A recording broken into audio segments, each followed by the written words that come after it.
YouTube channel friend. మీ అందరికీ happy Ramzan అండి. ముస్లిమ్స్కైనా ఎవరికైనా నేను చెప్పేది ఏంటంటే, ఈ కార్డ్ ఎందుకు పెట్టారంటే సెహరీకి, అంటే ముస్లిమ్స్కి ఇలా సెహరీకి అర్థమవుతుంది కదా. కార్డ్ తెచ్చుకుంటే మనకి ఏ టైంలోనే వచ్చేస్తుంది అని గూగుల్లోనే వచ్చేస్తుంది మామూలుగా. ఇప్పుడైతే మేము గూగుల్లో ఏం చూడలేదు, మా టైం ఎంత పెట్టారు. మా వారైతే నమాజ్కి వెళ్ళి వచ్చి కార్డ్ అయితే ఇచ్చారు. సరే కార్డులో అయితే ఇదిగోండి, మార్నింగ్ అయితే 5:30కి అయితే సెహరీ అయితే చేసేసేయాలి. మళ్ళీ ఏమో ఈవినింగ్ అయితే 6:30కి అయితే ఉంది. తర్వాత నేనైతే ఇప్పుడు కర్రీ అని చేసి పెట్టేయాలి కదా, మార్నింగ్ అయితే అవ్వలేదు కదా, అవ్వదు మనకి. అందుకని అయితే మా వారయ్య నేనైతే ఉంటున్నాను. సరే ఇంకా మా వారైతే దొండకాయ కర్రీ అయితే చేసేయమన్నారు. సరే అయితే వేసేసాను. ఆనియన్స్ అవన్నీ కట్ చేసుకున్నాను, కూర అయితే పెట్టేశాను. ఇంకా వండలేదులేండి, నెక్స్ట్ ఇప్పుడే స్టార్ట్ చేశాను. సరే వీడియో పెడదామని వీడియో అయితే పెడుతున్నాను. ఇవాళైతే నేనైతే ఇంచిపెట్లోనే కదా ఉండేది. సరే నేనైతే అటైతే మేమైతే చిన్న పని ఉండేది, అటు వెళ్ళాము మా మమ్మీ వాళ్ళ ఇంటికి వచ్చేటప్పుడు. స్టాల్ అన్నీ అయితే ఓపెన్ అయిపోయినాయి. ఎంత అసలు వాళ్ళు కట్టేటప్పుడు అయితే వాళ్ళు ఇబ్బంది చూశాను. డేక్షాల నిండా పాపం ఎంత కష్టపడ్డారో. చాలా అంటే నేను వాకింగ్కి వెళ్ళినప్పుడు వచ్చినప్పుడు చూస్తూనే ఉంటాను కదా ఆ స్ట్రైట్ అంట.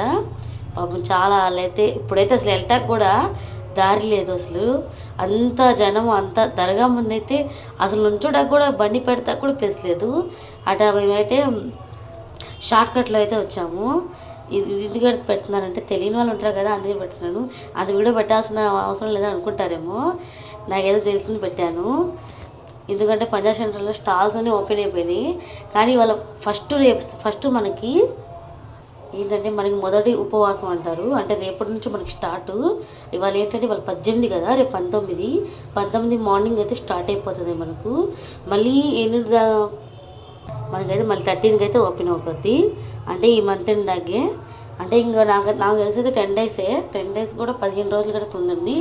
ఇదిగోండి ఈ వీడియో ఎందుకు పెడుతున్నానంటే ఈ మామూలుగా అయితే పెడుతున్నాను.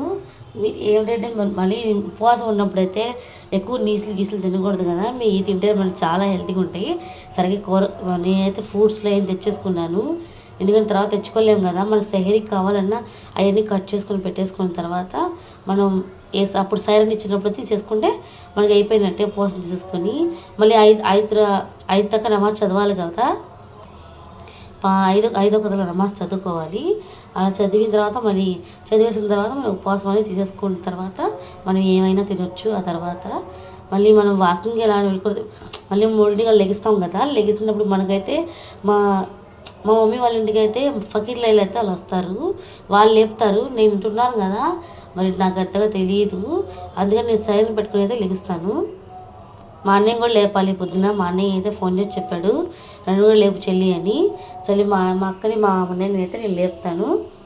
వాళ్ళు లెగిసినప్పుడు నాకు ఫోన్ చేసి చెప్తారు లెగవా అని. ఇంకా లైట్లు అయితే పెట్టేసుకొని మార్నింగ్ అని వీడియో పెడతాను, చూడండి ఎలా ఉంటుంది ఏంటంటే. వీడియో నచ్చితే like to subscribe. Thank you watching. ఈ రంజాన్ ఎలా ఇస్తాను నాకైతే కామెంట్ చేసేయండి. బాయ్. Thank you.